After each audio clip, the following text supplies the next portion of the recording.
Welcome back. It is episode 5 of #BoobTube, and my lovely co-host, Kari Casey Carter, and Desirable Bottom. I was calling you me, like I guess I see a piece of you in me. So. Oh, okay. Yes. Okay. I'll take it. Hey, I'm here for it.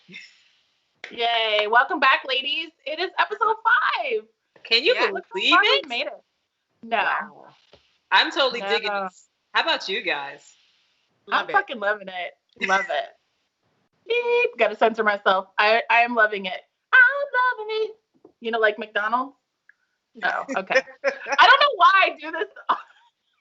Heart, McDonald's, vampires, like everything is sign language for me.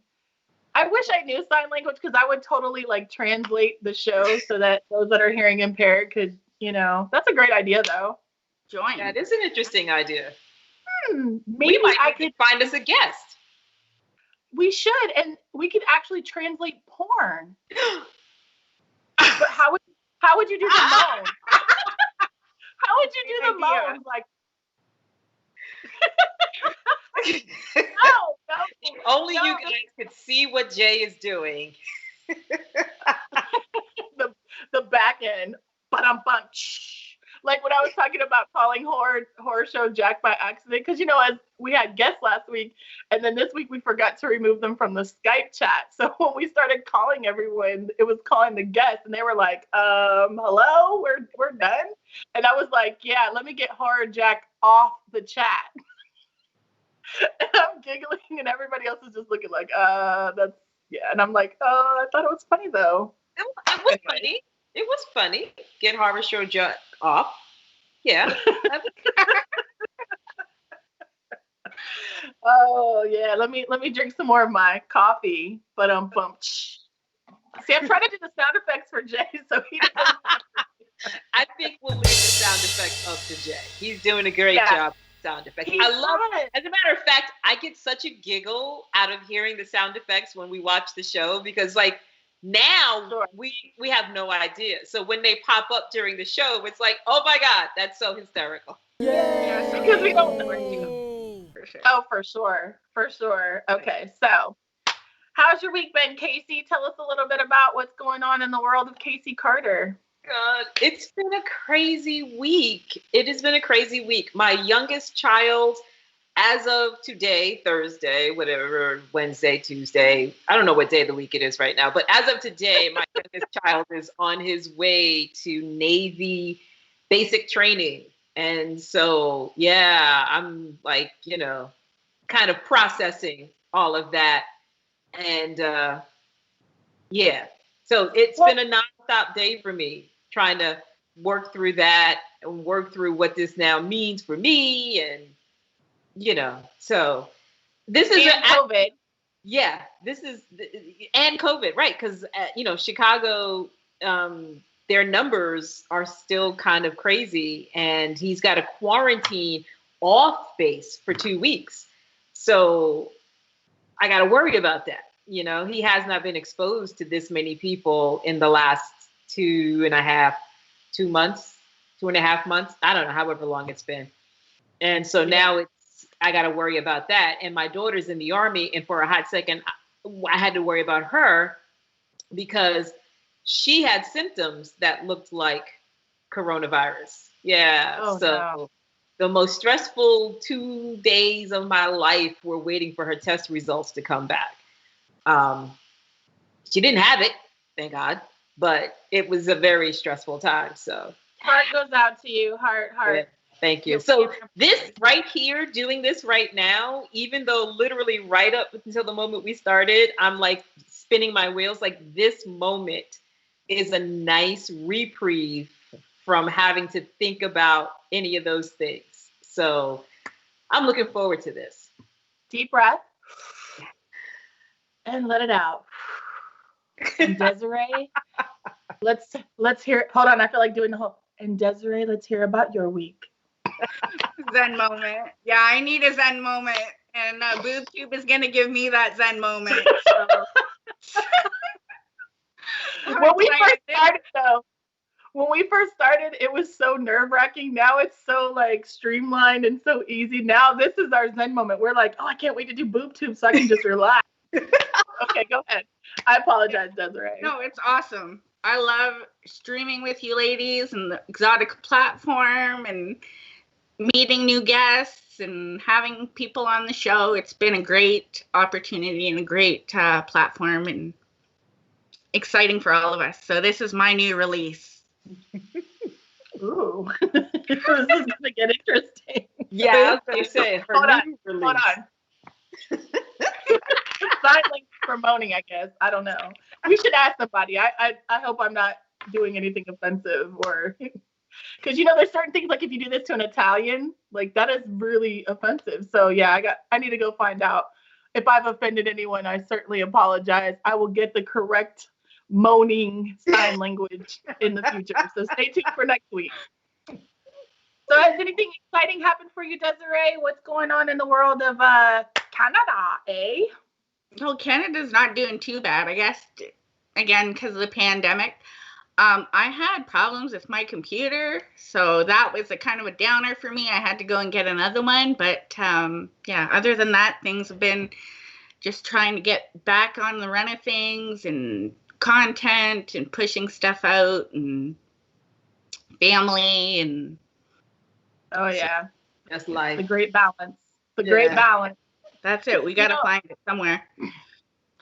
Yeah, for me, I've been kicked out of support groups. I've been banned from webinars. I'm having a freaking amazing week. Oh my goodness. No, yeah, apparently a very strong personality that isn't welcome in all spaces, but I digress. Yeah. Welcome to the world of platinum. My name is offensive. Just my name alone when I walk into a room or when I say my name or if I go into a webinar or online space, it's like, look at this chick. Like, she just stole the show. Anyways.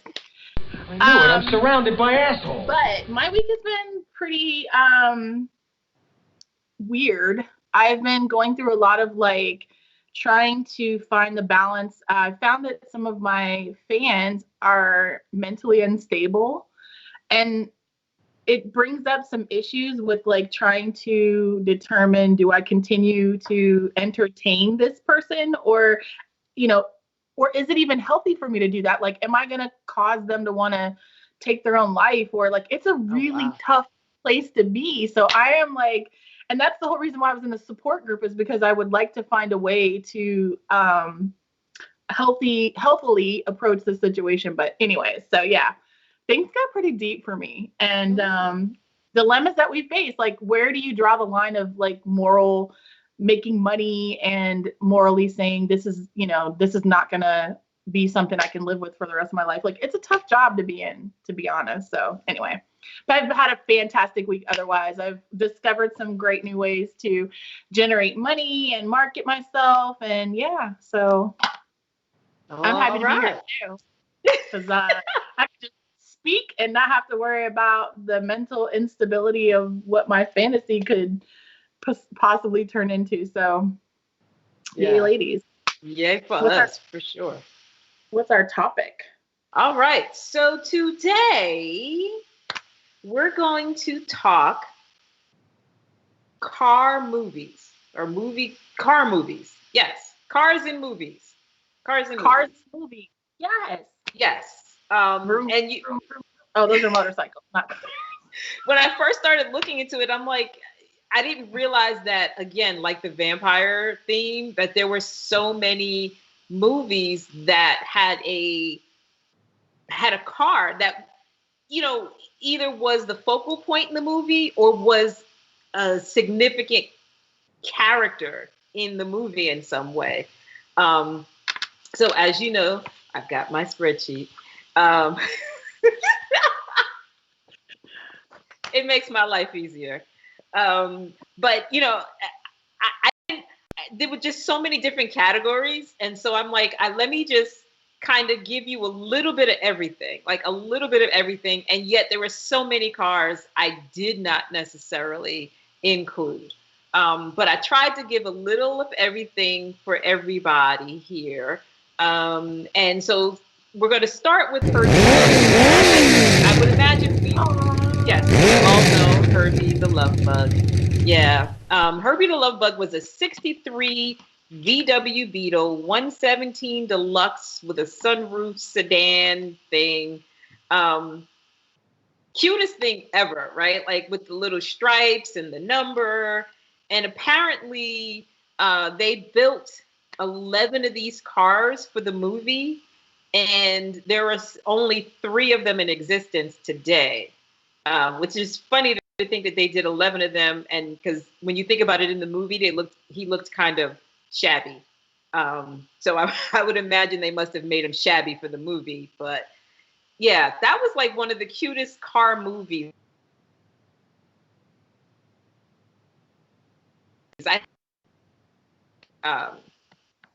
But yeah, I kind of dug it.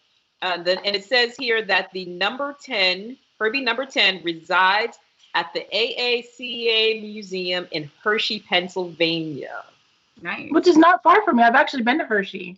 Okay. Well, but I remember Herbie the Love Bug as a kid, and my family had a VW Bug that I wanted so bad. And when they got rid of it, I was heartbroken and tried to get one, but it was not easy. They were really popular in California. Like that was the surf car. If you were a surfer, you had a Bug. So yeah. Well, I had an aunt who had one, and so she was married, and they had 5 kids, and I used to go visit, and I'd be the 6th kid. And I remember one time we all got in that VW Bug. No way. I don't know how. I totally. And that's the crazy thing is like you've seen them pack people into these cars, and you're thinking, how is it even possible? I don't know, but we did it. We absolutely. That's like Carla Lane has a Fiat, and I was like, there's no way that 2 grown adults can fit into a Fiat and anybody be a BBW. But let me tell you about this Fiat that fit like 4 BBWs and a grown adult, and I was like, there's no way. There's no freaking way. Yeah, well, there's something about the way these little small cars are built that I don't know what it is, but you can pack them in there. And speaking of Fiats, we're not talking about Fiat, but I am going to talk about the Italian Job and Mini the Coopers. Mini Coopers. Yes. So of course, I love that movie. Right, exactly. How about it's a remake? Wow. Yes. Yep. So the original had 1967 Austin Mini Cooper S1275. And, it's funny because it talks about the car features a 4-cylinder, 75 horsepower engine with a top speed of 97 miles an hour. Which I'm like, nothing. Okay, that's really, what are we doing with this car? We're not doing anything with this car. You said 4-speed. We have cars now that are 6-speed, so a lot's changed since then. A lot has changed since then. But, when you think about, because I haven't seen the original, but when you think about the things they did with that car in that movie, I mean, obviously the ones they used were a little bit more amped up than what they used in the original, but it really was kind of cool the way they traveled through the tunnels and the roads and all of that with those little cars all through the house. And, it was, you would not think to actually plan something like that, but I would have loved to have tried something like that. And it has a nice cast. You've got Mos Def, you have Jason Statham, you have Charlize Theron, you have Ed Norton, Mark Wahlberg. Oh, dreaming. Yes. I don't have my Smasher Pass card. Yes, the remake had a pretty hot cast. Yes. Yeah, see? And remember, last week we had a smashable cast, so I'm all for that. Yeah, this is definitely a smashable cast this week. So, yeah. Now, going back to a favorite of mine, not the car, but the actor, Sean Connery, a.k.a. 007. Sean Connery. He drove something called an Aston Martin DB5. Now, apparently this car is a big deal. I am not familiar that much with the Aston Martin, but it was brought back for, what's his name? Our latest Bond. I just threw a blank on his name. Daniel Craig. Daniel Craig, thank you. They brought the DB5 back for Daniel Craig as well. But the DB5 in Goldfinger was a 1964 Aston Martin DB5. And let me just read to you a little bit about what it says. James Bond's legacy of famous cars and far-out gadgets can be traced back from one car, the 1964 Aston Martin DB5, 007 driven in Goldfinger and Thunderball. Without any Bond spy modifications, the Aston Martin DB5 is a work of art. Now, with the modifications, you had things like a ram bumper, machine guns, ejector seats, smoke screen, oil slick sprayer. The car is way too cute for all these gadgets, but definitely very cool car. Definitely a cool car. And it says, one of the few Astons used in the movie sold for $4.6 million. What? Yeah. Can you live in it? Who would pay $4 million for a car? I wouldn't even pay that much for a house. And I can put my whole family, run businesses. I just was like, okay. But wait. I got another car for you that sold for quite a bit of money. I just became aware of this car doing my research, but the movie Bullet with Steve McQueen. Yep, Bullet. Has a 1968 Ford Mustang, and apparently this green. 13. I'm sorry. Was it 12 or 13 million? Oh no, not that high. Not that high. I watched the auction. I don't remember how much it was, but I remember watching it on the auction channel, and I was like, "Get out of here! People pay that much for a freaking car." Now that you've said it, I might as well say what it was. So at the Mecum Auto Auction in January, it sold for $3.7 million. Look at Desiree's face. 3.7. Yeah, $3.7 million. Exactly. Wow. Making it the most valuable Ford Mustang in the world. Better believe it. You heard it here first, folks. Yes. And apparently, whenever a Mustang was sold in this green color, it was like people instinctively associated it with the Bullet, being the Bullet car. And it also has the supposedly best chase scene in all of movies. Again, I'm gonna have to find this movie so I can see this chase scene, but that's all I heard about is how awesome the car was and how amazing the chase scene was. So I've been to San Francisco, and the streets are rather interesting. So I'd be curious to see what a car chase looks like in San Francisco. Just parking a car in San Francisco. I lived in I'm from California originally, and I was so happy when I learned to drive when I got to drive in Florida versus California, because if you park your car on a hill, any kind of hill, and you don't put the emergency brake on, it is disastrous. And I couldn't drive a stick in California and try to go up a hill. Like, I would run into everything, like, I'm not that stick shift savvy, but I'm fun. I learned how to drive stick in the Poconos during spring break my senior year. So I had to learn how to maneuver those hills, because otherwise there was no way I was going to get back to Boston. My girlfriend and I had driven. I got these hills I got. Sorry. My girlfriend and I had driven out there from Boston, but we made stops along the way. So she was able to drive the whole time. But once we were leaving from the Poconos and going back to Boston, she was like, "Oh no, you're going to have to drive. So you're going to have to learn." Yeah. It was like, it's like thrown into the deep end of the pool and being told to swim, just swim. Like, I don't know what that means. So, yeah. So, I have a funny how I learned to drive a stick shift story. So at this point in my life, I think I was like 21, just turned 21. And my girlfriend and I decided I was in a relationship and didn't tell him I was going out. So I snuck out and went to the club with my girlfriend while he was asleep. And I had to sneak back in. And he locked everything knowing that I was gone.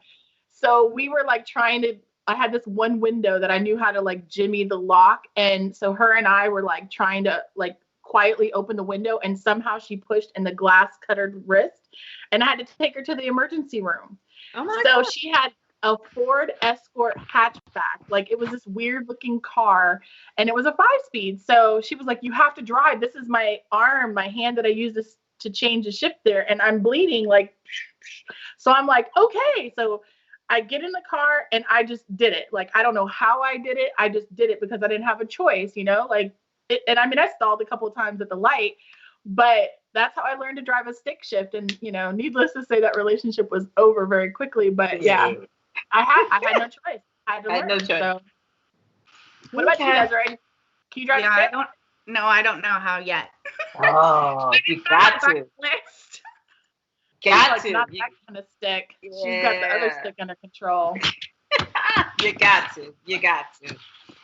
All right. So our next car is another super fun car, and that is the 1977 Pontiac Firebird Trans Am from Smokey and the Bandit. Oh, Burt Reynolds. Yeah, Burt Reynolds. Aww. And speaking of which, Burt Reynolds sold one of his personal Trans Ams for $550,000 at the Barrett Jackson Auto Auction. Yeah. Nice. Yeah. Yeah. Smokey and the Bandit. I remember that movie. That was a great car. And they said that once the movie debuted, the sales on that car leaped by 30,000 from 1977 to 1978, and another 24,000 in 79. Amazing. So like that movie pretty much put that car on the map. What I remember about those cars the most was the T-tops. Yeah. It didn't have like a normal sunroof. It had like a T-top. Yeah. Yeah. Yeah, it's pretty classic. I had a cousin who had that car, not in the black, but she had some other color configuration that was a little bit more girly. But oh my God, that car was so cool. It was so. Okay, not Jay. We'll let you do the sound effects. Okay. Thank you. So Thank you very much. Next on our hit list is Gone in 60 Seconds and the 1967 Shelby GT 500, also known as Eleanor. Yep, with Nicolas Cage and Angelina Jolie. Giovanni Ribisi, Robert Duvall. It had a pretty hot cast as well. So now the Smash, most definitely. So going back to the January Meekum auto auction, also sold at the auto auction for $852,000 was Eleanor. But wait, Kari, I see your mouth open wide like, oh my God, wow. No, she has actually sold for as much as $1 million. Wow. Yeah, Eleanor gets passed around. Eleanor gets passed around. I'm not surprised. Not surprised. Do we know how she got the name Eleanor? I do. Wait, I do. And okay, named Eleanor after the 1974 original movie. That's the. Oh, so it's a remake. Okay, I didn't know that. Yeah. And so it says that 11 of the Mustangs were created for the movie, only 3 of them being working cars, and 2 were ultimately destroyed during the filming. Oh. Yes. And then it also says, though not an original Shelby, its power comes from a 351 Ford V8 engine, rated at 400 horsepower. Yeah. I need a toy like that. Oh, Yeah. maybe not that kind of toy, but yeah. Anyway, moving on. By the way, if you guys wanted to look at that more, there's an awesome documentary on Netflix about Shelby and all of the cars that he created. And I mean, the Shelby Cobra car is the probably most famous, creation that he came out with. But he redesigned the Mustangs back in the day, or made Mustang and then redesigned them. Amazing dude. Oh yeah, it's a great documentary. Yeah, I was gonna say absolutely awesome. I've seen quite a few things on him as well, and it gives you kind of a different feeling for the Mustang, but specifically those Mustangs. He basically faked it till he made it. The most his whole story is like he created one car, and every time he would do an interview with a different magazine or car magazine or media or whatever, he'd have it repainted. And so he would have like, hey, you'd have the rights on, to do the interview on the like blue Shelby Cobra. And then the next day, the next dude would come and he would have painted it. And they'd be like, well, now you get the red one. You're like, meanwhile, it was the only body that he had. And it was just one, and basically just bullshitted his way into being the most well-known, car creator in the United States. Yeah, wasn't his claim to fame was that he was developing a race car? He was in like the race circuit, right? He went heads up with I think it was Ferrari or Lamborghini. It was one of those guys, and beat them, and it was the first U.S. Manufactured car to go over to a specific race. I forget what it was, and won. And so, I mean, he was a wildly successful race car driver before he got into it. Total farm guy. Like, I don't think he went to college. He just knew his shit, and also had the gift of gab to be able to like bullshit his way. Like, my family motto of just fake it till you make it. And it's like this guy went out and crushed it. So he was a famous faker, like a lot of porn stars. Yeah, well, definitely has left a great legacy within the car industry. So yes, when you say cars, I knew that was coming up. Shelby. Oh, it had to. Had to. And since we're still talking Mustangs, John Wick had a 1969 Mustang, and they say that it was probably a Mach 1 and not, and I'm trying to find it really quick, but it was probably a Mach 1 and not, it was something else they thought it was in the movie. But, next to the dog, that was like his prized possession.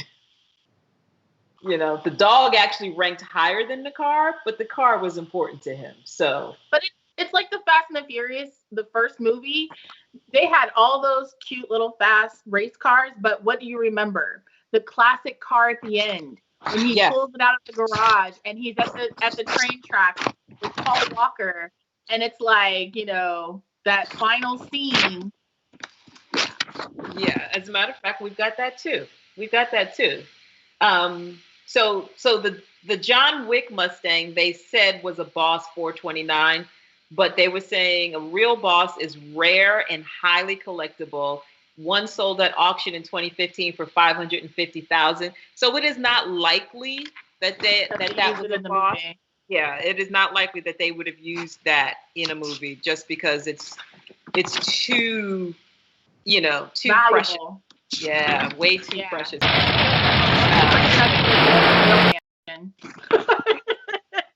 But you'll do it in green screen, so. Well, yeah, exactly. Something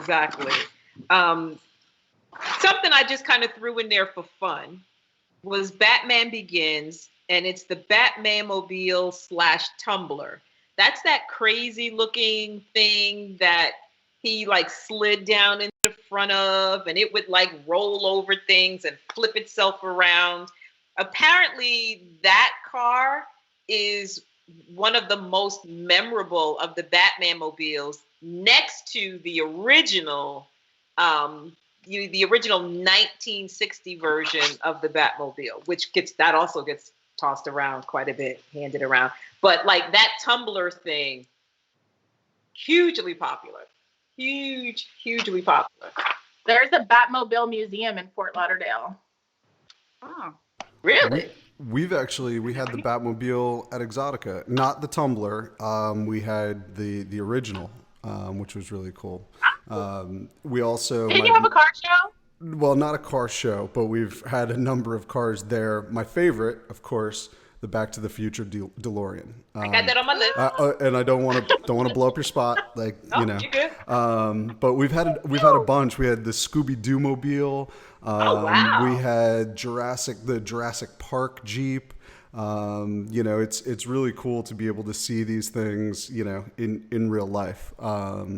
They're really wild. My son was in the Batmobile one at the Comic-Con show, the Tumbler, which was wild to see. But yeah, you know, love those things. nice. See, and I wouldn't be surprised if this is one of those people that you see routinely at the auto auction. Because like Barrett Jackson and Meekum, they have people who are like regulars at the auction. So he's probably one of those. Oh, I'm sure. And it's always interesting with those shows because you have, you know, they'll bring a beat up hunk of junk car out and it'll be, you know, it'll be cheap or it'll be expensive. And then you'll have a cheap ass looking car that'll be wildly expensive because of what it is. You know? Yeah. Right. Yeah. Well, believe it or not, I went to Barrett Jackson a few years ago. It was everything. Like, I mean, I know it seems like it's something you would do if you were a car geek. And I love cars, but like, I can't go that deep in it with you. But when you're there, oh my God, it's amazing to be that close to some of these cars. And I had a chance to go on there was a little Corvette circuit. So I went in got into a Corvette and they take you around the circuit and that was pretty cool. And then the next day I went to an actual racetrack a little further out from the strip and did, I think it was like 9 laps in a Z06. And I didn't want to get out. Like, yeah. Oh, loved it. And after that experience, I hadn't come off my high yet. Then I got into a C6 Corvette and drifted around the track a couple times. Ooh. I had to like take a seat. I couldn't leave for like a good 30 minutes. I needed a minute to come down off that high. I mean, it was like just that whole experience, like the whole weekend was really about being there for the car show. And it was awesome. You know, like Jay said, you watch something sell for $10,000 and then you watch something sell for $100,000 and like nobody blinks. They're like, okay, yeah, that makes sense. Like, and you're like, wait, what? And you know, and again, it could be something as crazy as a Pinto, like he said, that sells for $100,000 and you're trying to figure out why. And it's just a matter of it being like, oh, well, this happened to be the one that they pulled off the line before they discontinued the model, or this is, you know. Exactly. Yep.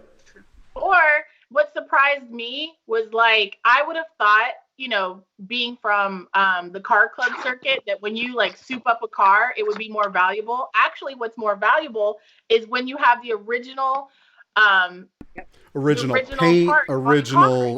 paint, original interior, all of those are, and by the way, they can be in like shitty shit, like they're, you know, hey, it's worn, you know, or whatever. And it's, you know, the same with guitars. Like you look at, you know, an old guitar and you're like, that thing looks like hell. And then you realize it's like, you know, $28,000 or whatever. Yeah. The car thing is awesome. Like when I went to my first car club, you know, being from California, that was huge back then. Not so much anymore. I mean, it still is, but you used to do the whole meeting out in the middle of nowhere and racing cars. And I remember the first time I got into I think it was a 1967. It was candy apple red Mustang convertible. Mm-hmm. And he drove like, and I was just, the way that I'm not going to lie, the air hitting my face, like the wind hitting my face and the bugs getting in my mouth, like that was annoying. But the speed, like I was just like, yeah. Yeah. It just and I gets wanted you. one for years. It just gets you. Mm. Okay. I'm a car girl, so. All right, awesome. Glad to hear that. So I'm gonna throw this one in to make sure we get it in because it deserves to be there, and that is the 1966 Ford Thunderbird, driven in Thelma and Louise. Oh, I love that movie. Gina Davis and Susan Sarandon. Yeah. Okay. It's like the BFF. It's totally like the BFF movie. Whenever you say like that's my BFF, it's Thelma. That's my Thelma and Louise. Yeah. Yes, but I'm not going over a cliff with you. Sorry. Okay. Not going to do it. Okay. Well, you don't have to go over the cliff, but they were ride or die. Yes. And clearly they went with the die option. I'll take the ride. Yeah, I'm good for the ride. I'm good for the ride, and I'll stay here and call 911. But yeah, so that car, one of those cars, I should say, sold at auction in 2008 for $71,500. However, they seem to think that price was more motivated behind the autograph from Brad Pitt and Gina Davis. Their signatures were on the armrest and the sun visor. They think that's really what they paid for when they paid the $70,000 for this car. But that's one of those cars that you could have bought for like, $20,000 or 10 grand. Whatever. Yeah. But because of the signatures, it took the price up. But I just wanted to make sure we got the ladies in there, because typically when we're talking about these cars, it's all about the dudes. And that is the one chick car. And it was a cool car. And it, looked great for all their traveling around through the movie. So. I agree. Yeah. Now. Good job, Casey. Good job, Casey. Let's give her a round of applause. Yay! Yeah. Okay. Goofy car. The station wagon from National Lampoon's Vacation. 1979 Epic. Ford LTD Country Squire. If you don't know, or if you've never been in a station wagon, because we really don't have station wagons anymore, the ultimate station wagon was this Country Squire with the wood paneling along the side. I mean, come on. Yep. The luggage rack. And the luggage rack. And the rear facing seat. And the rear facing, come on. With the window that rolled down. That came down. Yes. I mean, it really, that was the ultimate family car. We had one, and we used to go to the drive-in, and they would lean the seat back, and we would watch it from the back of the station wagon with the window rolled down, and they had, remember those trays that used to sit on the side of the window? Yes. We had trays where we would put our snacks and everything, and it was a childhood memory I will never forget. It's the ultimate family car. I mean, and you could fit a ton of people in there. A ton of people, right? That was back when you could also pile them up into the cargo area, and nobody was going to say anything. It was basically pre-minivan. Yes. Yeah, absolutely. And that is why we don't have station wagons anymore, because now we have minivans. With TVs inside, and it takes away the fun. I would get one of those station wagons if we still had drive-ins. I think drive-ins. Get ready, because I think they're coming back. Like, seriously. Yeah. It was just an epic experience it's like going to the beach versus going to the lake. Like the lake is cool, but the beach is epic. You know what I mean? Like can't replace the waves. You can't replace the seagulls. There's just certain things you just can't replace. Drive-ins are epic. Please bring them back. Yes. I agree. I actually heard that a lot of restaurants are doing it now. They'll take their parking lots basically because they're not allowed to open, and they're putting big screens up in the parking lots, and they'll do movie viewings, and they'll also deliver food carside. Oh, Kind of a neat adaptation to a shitty situation. yeah. Well, okay. I got one for you. Same idea, except disco. I just saw it on the news this week in Germany. One of the biggest discos out there. They're now doing the disco in their parking lot. And they've got a DJ and they've got lights and all of this stuff. And they've got like little toys and streamers and things. And so you can come park your car and party in the disco parking lot. Love it. I'd try it.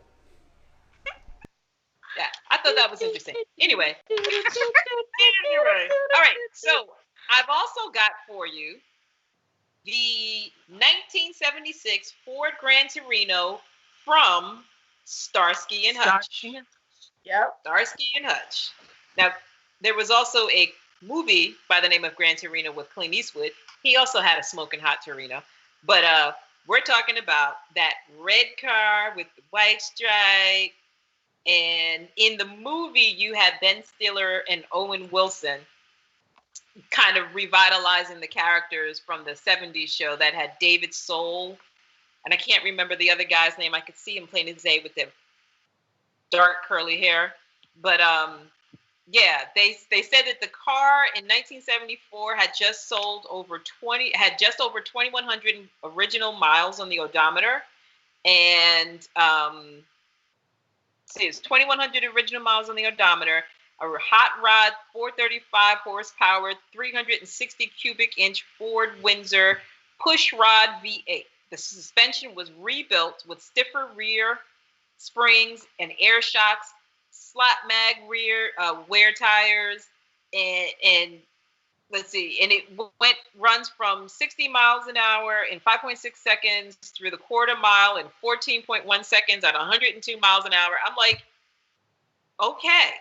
Like I didn't realize it was that big a deal. It just looked super cool. But yeah, the car was pretty smoking hot. Pretty smoking hot. Indeed it was. So, all right, I'm gonna give you one more. I'm trying to find like a really Dukes of Hazzard. Ghostbusters. Yeah. Okay, so yeah. Okay, wait. Let me give you. Where is it at? The Ectomobile, 1959 Cadillac Miller Meteor was in Ghostbusters 1 and 2. Here's what fascinates me about this particular automobile. It is what they refer to as a rear entry ambulance, end loader ambulance / hearse combination. Yeah, see the look on your face. I like the rear entry. Okay, fine. We had that one at Exotica too, and you don't realize how big it is until you actually get next to it, and it's like do you guys remember the show 6 Feet Under? Yeah. And the youngest daughter always drove that giant hearse or whatever. It's the same car. Yeah, it's huge. It's huge. It's huge. And what's fascinating is like it's white and it's got the little, ghost character on it. Well, apparently they were going to paint it black with purple and white strobe lights so that it would glow. Interesting. I don't think it would have been as cool in black. And it's making a full revival. They bring back that exact car to the new Ghostbusters, which is coming out next year. There's another new Ghostbusters. Oh, you haven't seen the trailer for it? Total like kind of, I don't know how you would. It's like a generation later. It's with one of the kids from not Six Sense, the show with Eleven, the girl on Netflix. Stranger Things. It's with one of those guys, and basically they discover their grandfather, who was one of the original Ghostbuster guys, like, the whole thing. So it looks like it's really well done, and they bring back that exact car. So they find it hidden somewhere.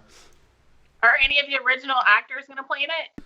I got to imagine that somebody's got to come into it. I mean, I think that Bill Murray, Bill Murray Dan is, Aykroyd. Bill Murray is probably the obvious One of the answer guys to is it. dead. Who's passed away? The black guy, the fifth guy that came in, he was like the replacement Ghostbuster or whatever. Do you remember? He was like he passed away a year or two ago. Was it? I thought it was Harold Ramis. Yeah, I thought it was the guy. Harold Ramis is dead. Yeah. I think he died as well. But the most recent was that Ghostbusters 2? Was the new guy, or was the new guy? No, he was in the first one. He was in the first. Yeah, there was. I mean, it's not hard to see. He was the one black dude Ernie that Hudson was the black guy that they brought in. Yeah, and he died. Right? Oh. He died like last year, I think. Okay. Hold on. Googling. Yep. Moving I'm along. like the Grim Reaper over here. Why are you trying to kill the cat? So I'm going to give you last but not least the Dukes of Hazzard, because I've got way more cars on my list. But last but not least, the Dukes of Hazzard, a 1969 Dodge Charger known as the General Lee. So apparently, and let me go through this real quick. It says, unlike Starsky and Hutch, which is set in the same time period as the TV show, the movie is set in present day. At the beginning of the movie, the car is a faded orange with hand-painted 01. I've got the information. He has not passed away, and he does star in the up-and-coming Ghostbusters Afterlife.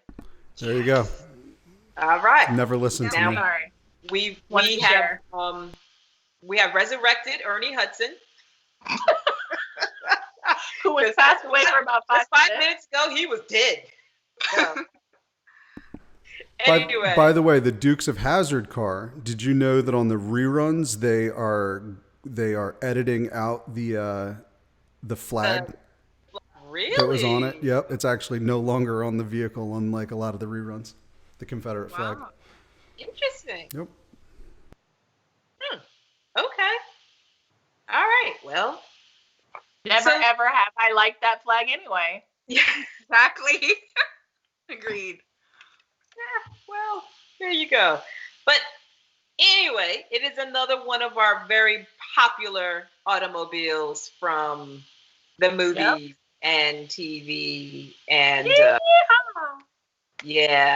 that Dixie I'm horn. just wearing Daisy Dukes in memory for Daisy Dukes on Dukes of Hazzard. There you go. There you go. So yeah, I mean, the biggest thing about the car was obviously the car, the color, and all of the symbolism and all of that.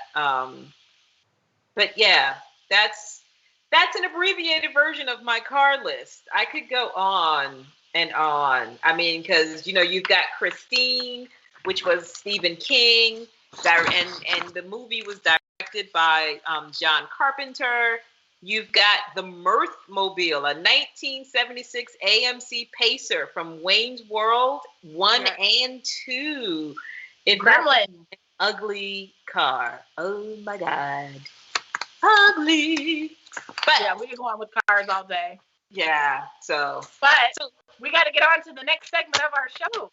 Yes, please. Let's. Ever have I ever? Okay, so is that going to be you today, Miss Desiree?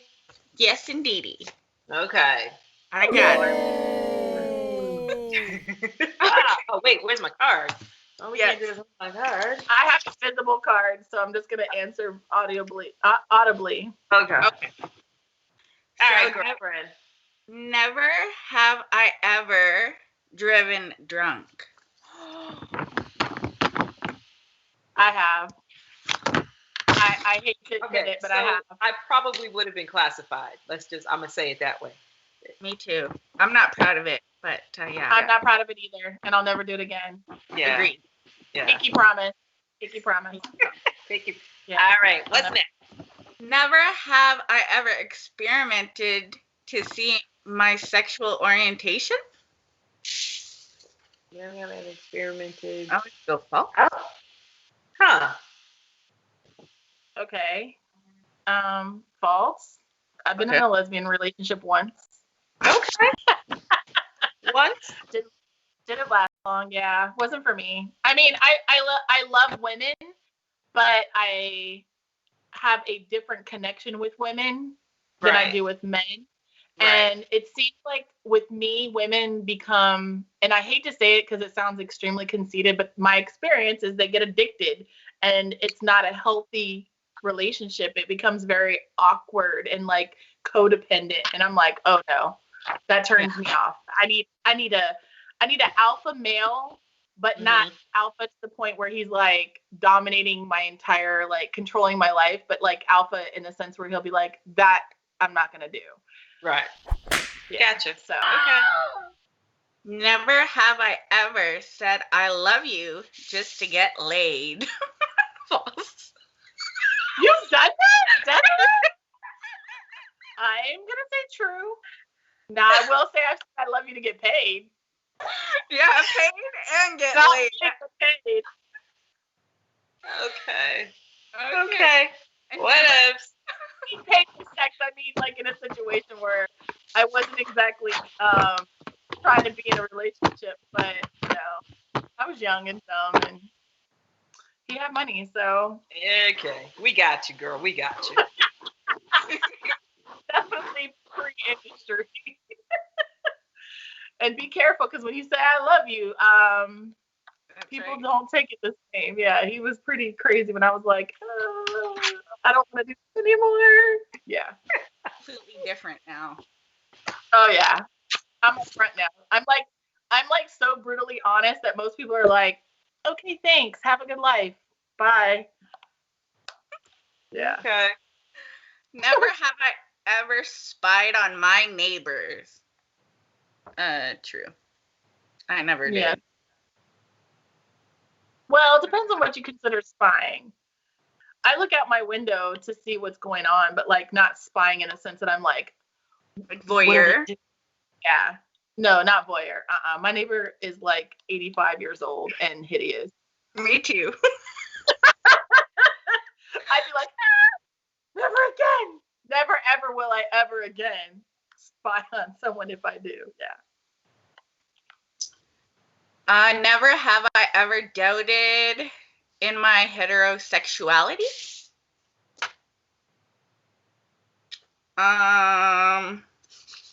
Even though I had my lesbian experience, I'm gonna say true. Me too, but you know, I don't know how to explain it. So well, let's go on to the next one. Going to the next one. Never have I ever made fun of someone. That's false. False. Yeah. I'm not proud of that either. Exactly. Agreed. Never have I ever watched Keeping Up with the Kardashians. That's false, because I have. False. I watch it. Sadly, I've seen a few episodes. Who's your favorite Kardashian? Khloe. Khloe. Yeah, if I had to pick one, I'd pick Khloe. Well, I would pick Khloe before she lost the weight. Khloe, after the fact, being all obsessed with trying to look like, you know, all thin and whatnot. No, I'm not happy with that. But all right, so thick Khloe is what we're saying. Thick Khloe. Yeah. Thick Khloe. Kendall. Definitely Kendall. Wait, is Kendall's the non-plastic surgery hot younger one? Yes. She's the only natural one. Yes. Yeah. She's amazingly beautiful, and if like, it's crazy to put her next to her siblings. I agree. Actually, now that you mentioned that, I totally agree, because she doesn't have any plastic surgery. She's not into like heavy makeup. She's very natural, and she's like the least to be in the model circuit. She's the least like in the limelight model. Is she the richest one too? One of the younger ones are billionaires. Like it's Kylie. Yeah. Yeah. Yeah. Never have I ever stole something with a higher value than $10. I have, but I'm not proud of that neither. Terry. I have to be true. I've never. No, I have a crazy conscience. I can't. I stole, like, I was 12 and I stole a pen from a pharmacy that was like $2.99 or maybe less than that then. And I literally took it back to the window. I couldn't go inside and give it back to them because I was totally embarrassed and shamed. But I put it back on the windowsill and like went on about my business. I couldn't even take the pen with me. Like, yeah. Sorry. Okay. Never have I ever bragged about something I have not done. I'm going to say true. Oh, Casey, what have you bragged about that you haven't done? Yeah, well, you know, that's for me to tell.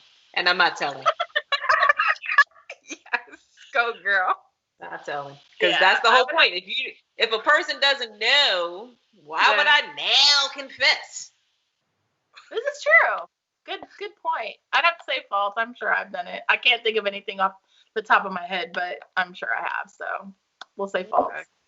Never have I ever really liked a song by Justin Bieber. Okay. He's Canadian, by the way. I'm gonna say false, and I say that with a heavy heart. I'm gonna say false too, because I'm not a Bieber fan. Yeah, me either. But he's got some yum songs. Yum. They're catchy. They're fucking catchy. What can I say? I like the Despacito or Desperado, Despadero. Like, I liked that one. That's it. That's as far as I go. Okay. It caught you, though. It did, because it was catchy. But that's it. That's all you get. Did I ever tell you my Justin Bieber story? Tell us your Justin Bieber story. I ran into him in Miami Beach one time, and we were down there after a show a few years ago, and walking down Collins Ave, and I was with my kids and family, and there's a whole group of us that stayed later, and all of a sudden you hear this like group of screaming women like coming down like 2 blocks away, and this dude walks past me, 2 guys, and he has a jacket up over his head, like kind of like this, and like trying to pretend like he's like being low key about it.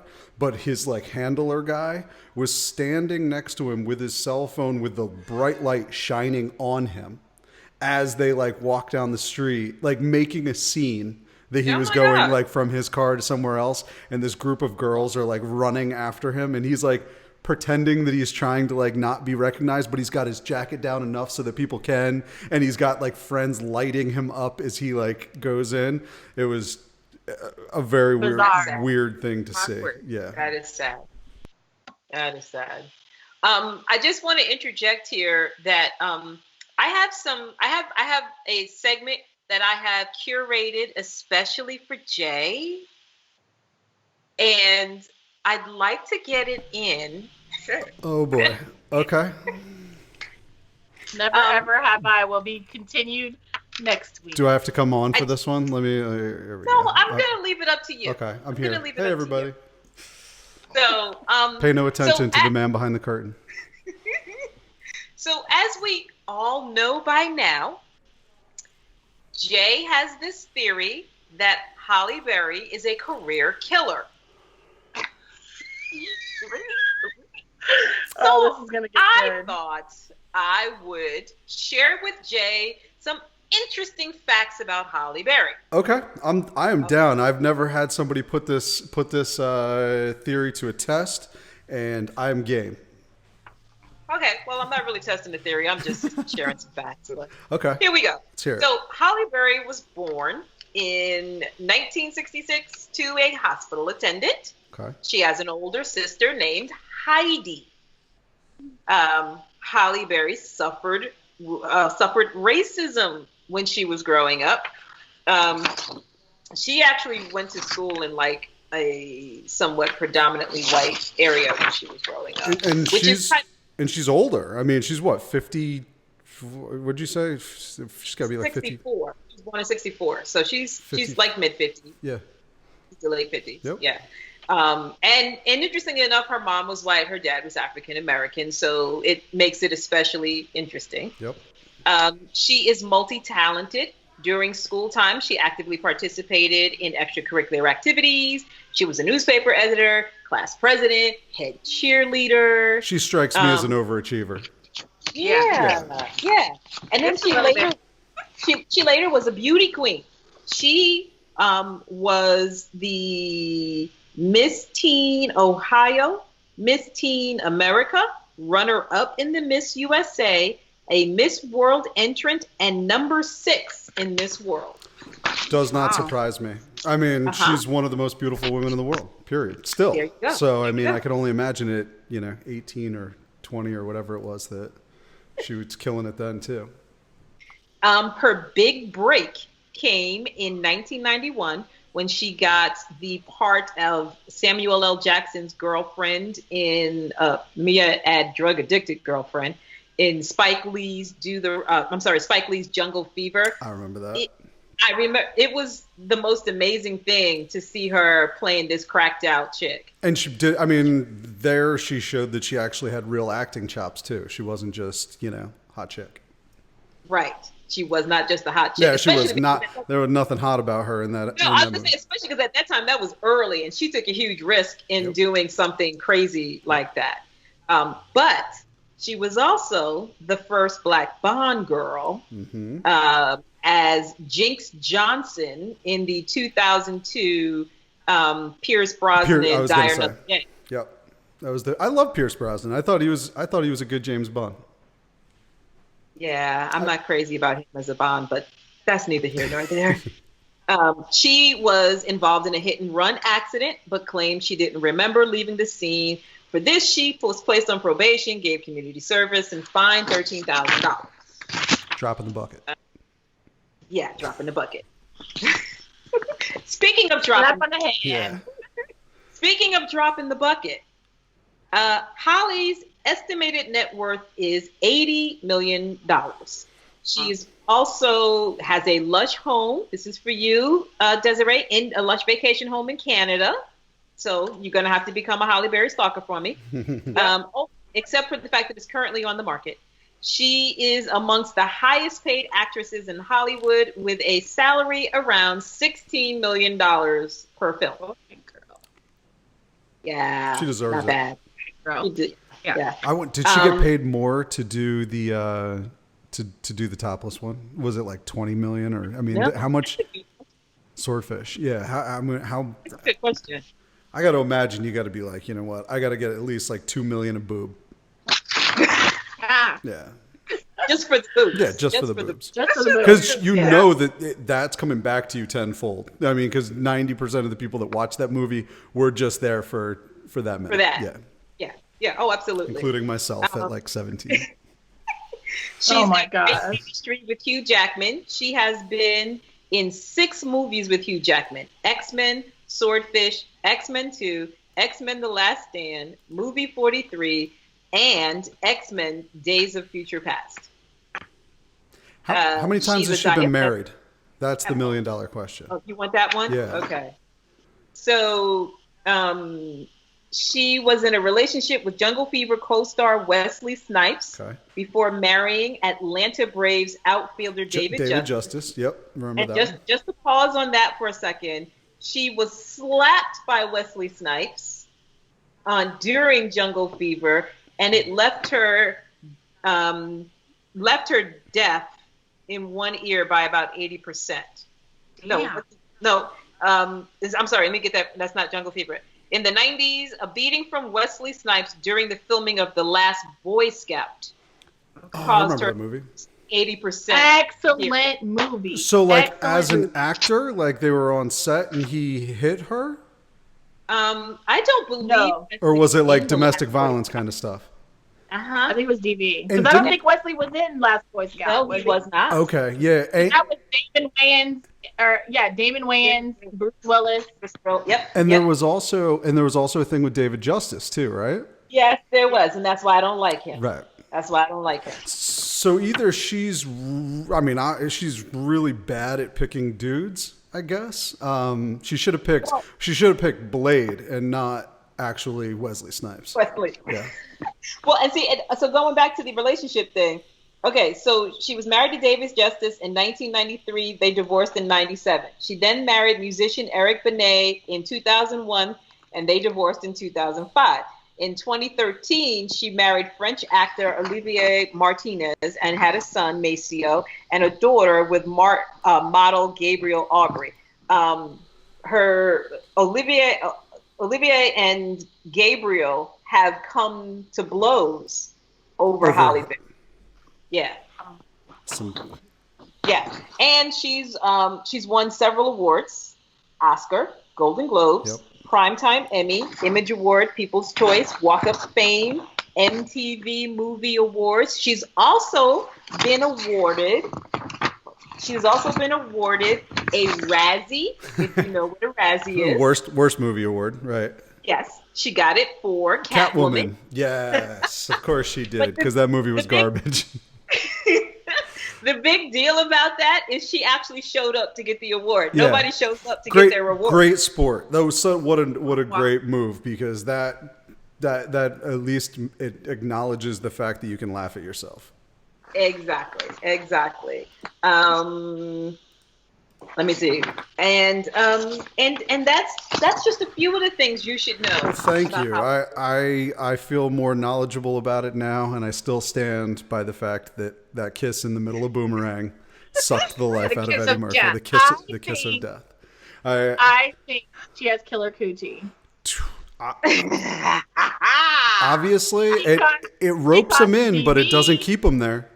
It ropes him in, but it doesn't keep them there.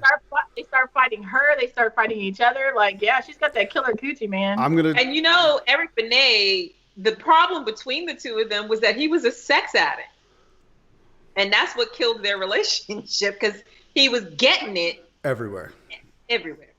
I mean, which there's a very finite group of Hollywood stars, I think, that fall into the Jennifer Aniston, Halle Berry, like 11s on a scale of 1 to 10 of how beautiful they are. But at the same time, they leave a trail of dudes that are just like, they're just either broken by it or want nothing to do with it. Like, once you want nothing to do with it, then some crazy shit went down, because it's like, if you're willing to walk on Halle Berry, like, and Jennifer Aniston, or how crazy does one of them have to be? That's